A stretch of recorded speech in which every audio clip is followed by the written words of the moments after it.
So on the wall here is a Tesla battery. It's been fitted, but we've got a problem. It doesn't work. Hello. Now by the end of this video, I'm hoping that on this bit of blank wall here, I'll have a Tesla Powerwall 3 in place. And the really good thing is that that will be the missing piece of the jigsaw for my home renewable system. I'll have solar, I'll have a heat pump, I've got an EV with an EV charger. So this is the bit that's been missing. So yeah, quite exciting.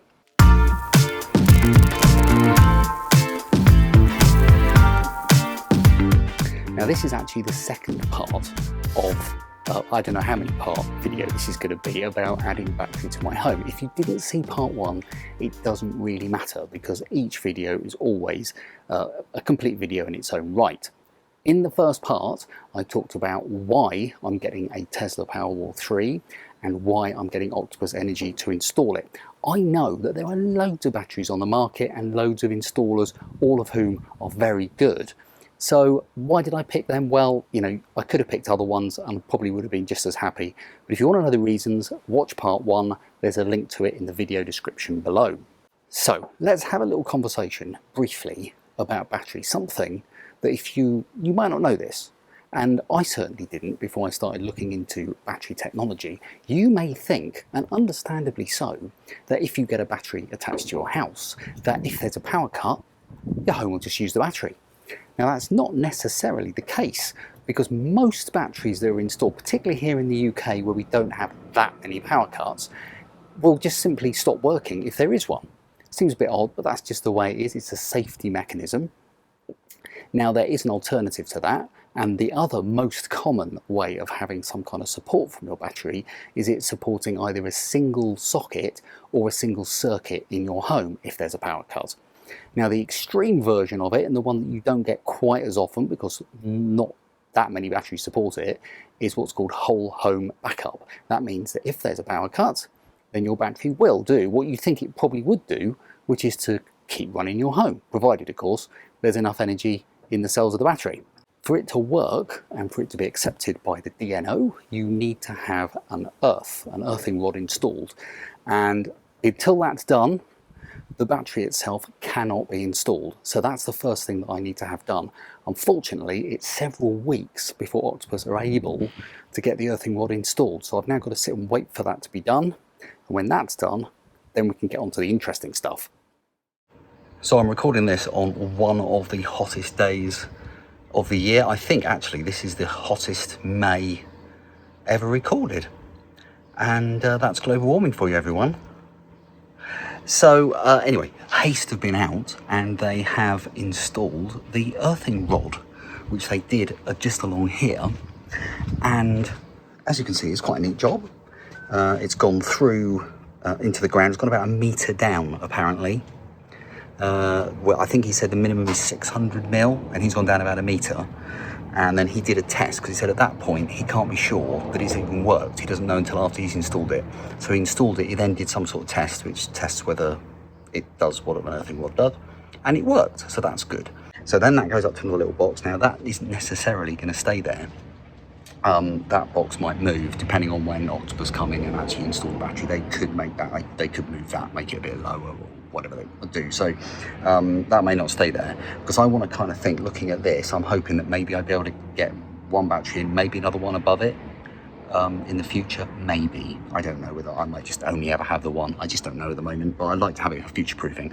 But he said basically, even if that happened and I had a battery put in and then I had another one added, all of this, none of this is cast in stone.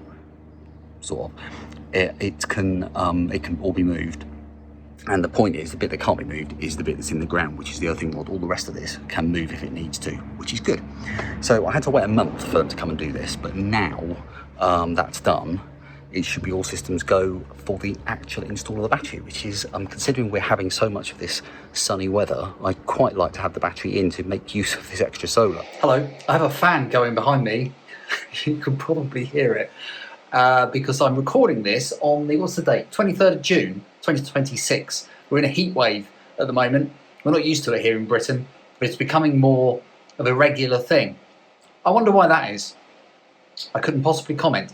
Now, something has happened actually. Yesterday, Octopus released a kind of little teaser video indicating that they're going to start selling batteries.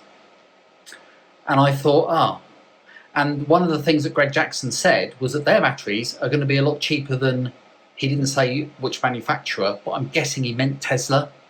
I don't know. He might not have done. I don't know. He didn't really say. They were quite vague. It appears that they're going to go on sale in 2027. So the details at the moment are quite scant. And we don't know prices. We know a few little specs. For example, I think the batteries are going to be 10 kilowatt, and I think you can stack them, a bit like you can with Tesla batteries actually. But it's kind of left me thinking, what have I done? Am I doing a bad thing by getting a battery now? But then that is that old thing of it's never the right time to buy tech. Is it if you wait for the tech to be perfect, whatever that means, then you would never buy anything. So I will just plow on, and I don't know the specs of the product. I will keep an eye on it. It does sound quite interesting, but for me, it's kind of not going to be a thing. I have to concentrate on what I've gone for and make the best of that. So it is install day today for the Tesla Powerwall. Very exciting. It is Monday, the 6th of July, 2026. And last night, England played Mexico in the World Cup and beat them, which is wonderful. But it was in the middle of the night, our time. And so I wonder what state the Octopus engineers are going to turn up in if they watch the game. But England won, so hopefully they'll be full of the joys of spring, even if they didn't get any sleep. So anyway, I digress. Quite exciting to get the install going today. So let's see how that goes. So the end of install day, but unfortunately it's not finished. They're going to have to come back, but it is quite a meaty install actually, and there was one guy on his own doing the whole thing. I'm quite sure how I think the Tesla comes with some gadget to lift it on the wall. I think I read that somewhere, unless it was another one of the batteries, I can't remember now. So you'll see the battery is actually on the wall, so that's good. The cabling, you can see down the bottom there, is kind of like wrapped up. He's done it all nice and tidy because it's not live, so it can just kind of sit there. The plan is, he said, to run it up these little bracket things. Sorry, just say if I'm getting technical. And into the isolator switch, and also the earth, which he said has been left unfortunately too short. He wants it to actually run up to the isolator switch as well, and then there will be one cable that will run from the isolator switch into the Tesla battery, rather than having two, one for the earth and one for the power. So it'd be a bit neater like that. It looks quite good actually. It doesn't take up much space, so I'm really pleased about that. You can see the cable run. Then he's done it sort of low down, and it looks really neat. He's done a terrific job actually. He's a really nice chap. And then it goes into the loft space up there, and then you can see here it runs from the loft, and then it goes down and then into the consumer unit. Well, actually it doesn't go into the consumer unit, it goes down into the Tesla Gateway, which again is a really tight space to do it, but he's done a really good job. He got it in there. It was tight, but he's managed to do it. And also we can still get the stuff that we had in the cupboard back in there again, because we kept an ironing board in and a few other bits. You have to be domesticated. You have to still store these things in places. So I'm glad we didn't, although we've got a huge Tesla Gateway in there now, we haven't actually lost any storage space. So that's worked out really well.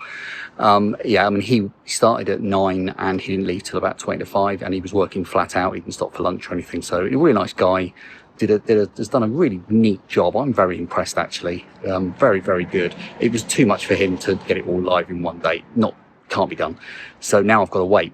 Whether it's going to be him that comes back, he's fully booked out apparently. So who's going to come back, whether it be a different engineer, I just don't know at the moment. So I've got to wait and see when it can be hooked up and made live. So it's a bit disappointing, of course, that it's not done, but I completely understand why. And it is what it is. Right, it's a couple of days later and I'll bring you up to date. So I emailed my contact at Octopus to say, oh dear, the job wasn't completed.